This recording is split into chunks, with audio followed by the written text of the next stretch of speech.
Where the River Begins by Thomas Locker. Once there were two boys named Josh and Aaron who lived with their family in a big yellow house. Nearby was a river that flowed gently into the sea. On summer evenings, the boys liked to sit on their porch watching the river and making up stories about it.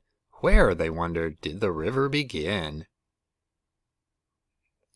Their grandfather loved the river and had lived near it all his life. Perhaps he would know.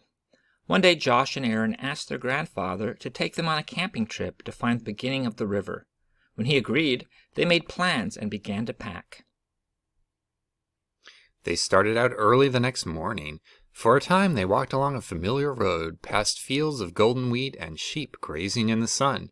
Nearby flowed the river, gentle, wide, and deep. At last they reached the foothills of the mountains. The road had ended, and now the river would be their only guide.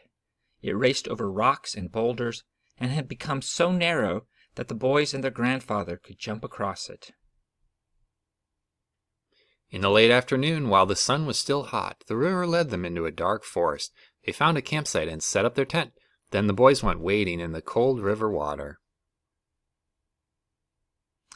The first long day away from home was over. That night, around the flickering campfire, their grandfather told Josh and Aaron stories.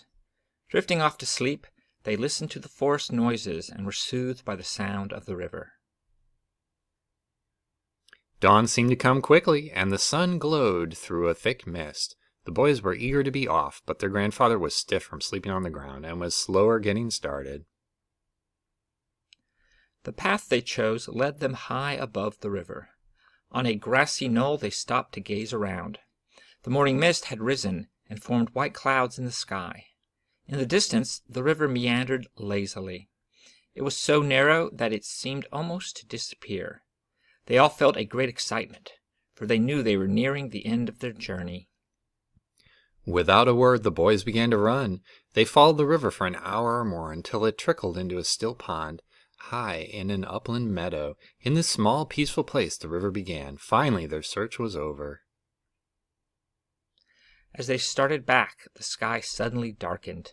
Thunder crashed around them, and lightning lit the sky. They pitched their tent and crawled inside just before the storm broke. Rain pounded on the roof of their small tent all night long, but they were warm and dry inside. In the morning, long before dawn, they were awakened by a roaring, rushing sound. The river had swelled with the storm and was flooding its banks. They tried to take a shortcut across the field, but were soon ankle-deep in water. Grandfather explained that the river drew its waters from the rains high up in the mountains. They came down out of the foothills in the soft light of late afternoon. The boys recognized the cliffs along the river and knew they were close to home.